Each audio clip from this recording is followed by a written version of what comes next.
Hallo, guten Tag. Ich werde mich auch an die USA wenden, also daher werde ich auch auf Englisch sprechen. Ich hoffe, ihr könnt mitverfolgen.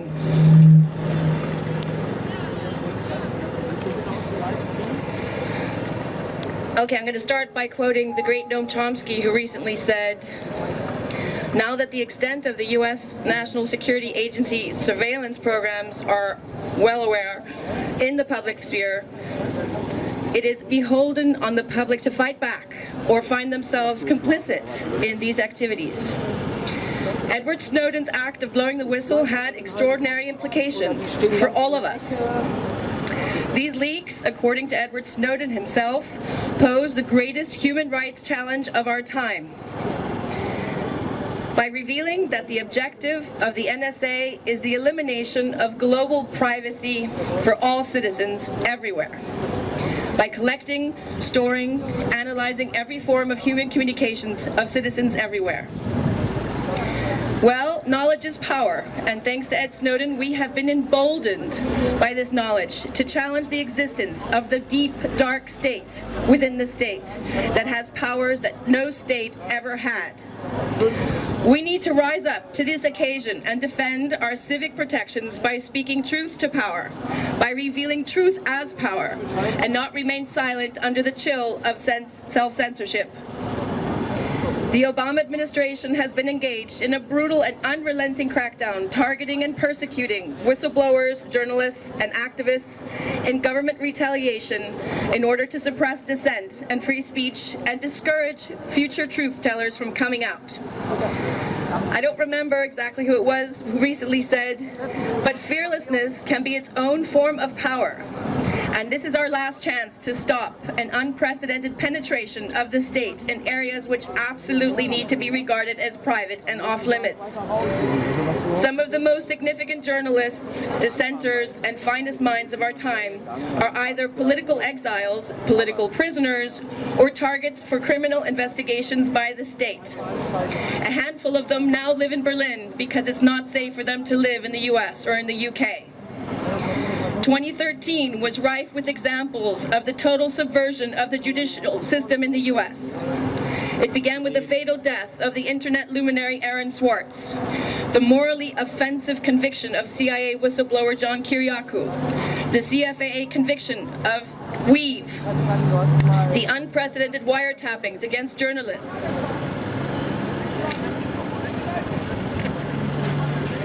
and other press outlets, the attacks on the press, such as in the case of journalist Barrett Brown, the Espionage Act charges brought against Pulitzer Prize winner James Risen, who reported on the Bush administration's warrantless domestic wiretapping program. We had the ignoble political court-martial show trial of the WikiLeaks whistleblower Private Manning. And just last week, we had the conviction of Jeremy Hammond in the most recent witch hunt against free speech activists. We've had the cases of political harassment and surveillance of journalists, such as Glenn Greenwald and David Miranda, and the cast iron club of the utterly surveilled Laura Poitras and Jacob Appelbaum, all of which are effectively living in exile. We saw the unprecedented manhunt for the whistleblower Edward Snowden, which violated the Vienna Conventions in Vienna. There was the very mysterious circumstances surrounding the death of the investigative reporter Michael Hastings. And if it were not enough, there's the ongoing, unprecedented secret grand jury investigation into the WikiLeaks organization, where a secret jury has been convened specifically to consider whether to approve the prosecution of Julian Assange and WikiLeaks while an unlawful financial blockade has been in effect for the last 3 years. We've had the case of Sarah Harrison of WikiLeaks, who was advised not to return to the UK. Is this not enough? Did President Obama lie to the US people on August the 6th this year on TV about the NSA scandal when he said, "There is no spying going on Americans and there are no domestic spying programs"? Did he lie to the German public while here in Berlin when he denied that there are unmanned weaponized drone mission operations being orchestrated from German soil, according to the latest revelations in the Süddeutsche Zeitung? So, how come that nobody gets impeached or gets fired, or Keith Alexander or James Clapper have so brazenly lied to Congress and to the world on these programs? Or here in Germany, what about the Interior Minister or the BND or perhaps the Chancellor herself?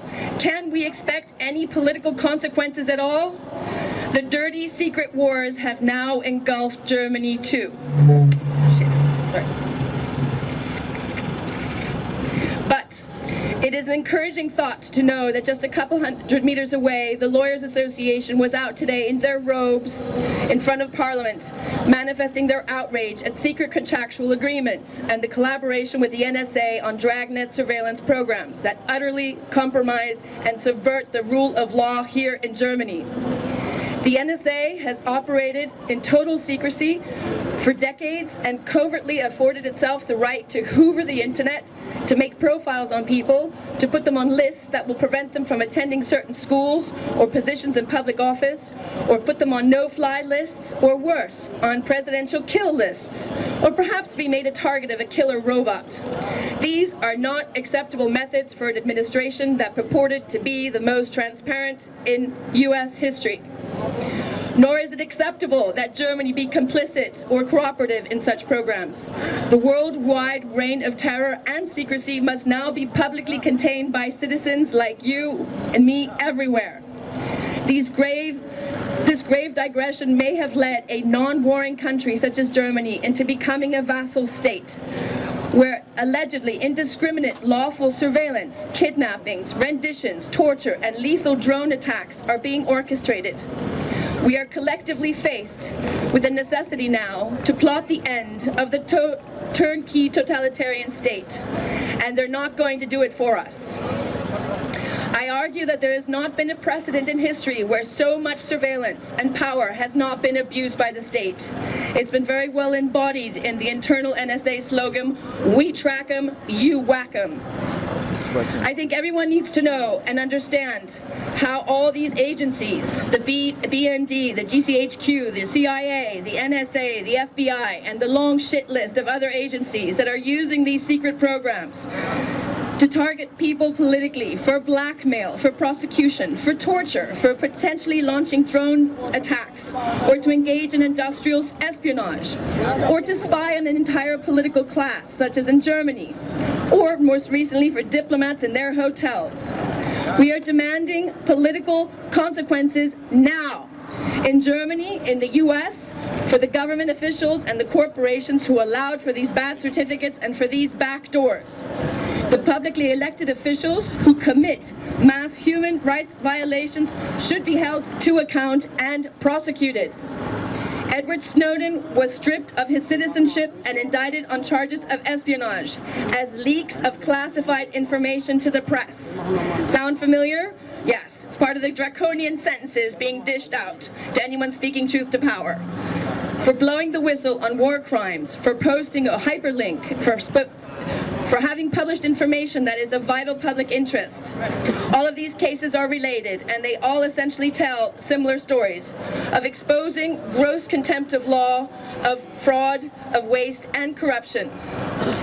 The US gives freedom and democracy a bad name. Up until recently, the US political debate was all around Americans and their rights. But the rights of non-US citizens simply have been non-existent in this context. There is no difference anymore between corporations and governments, surveillance at this point, so it's up to you to make informed choices concerning your data. They maximize the power with all their might to build this surveillance state. But it could only come into being because it was held in total secrecy. But it's not secret anymore, and we're not going to let up on the noise. Let us all get together and inspired and devise technological tools and strategies to circumvent the surveillance apparatus. We are going to make it as hard as possible for them to operate effectively through ongoing unmanageable global scandals and leaks, and keep on exposing their illegal doings by informing the world citizenry. We're going to make public awareness programs for young and old alike, so we can devise a new social contract, because the one that we have now is irrevocably broken. We are going to encourage free hardware and free software movements to escape the backdoors built in bad proprietary products and services. We're going to organize somehow against the cyber militarization of the internet. We're going to take it back somehow. The internet was one of the greatest inventions of mankind. It cannot be subverted as a tool to get us all arrested and put future generations at risk. The conspiracy of the Five Eyes and their allies has made the world a less safer place. It must stop now.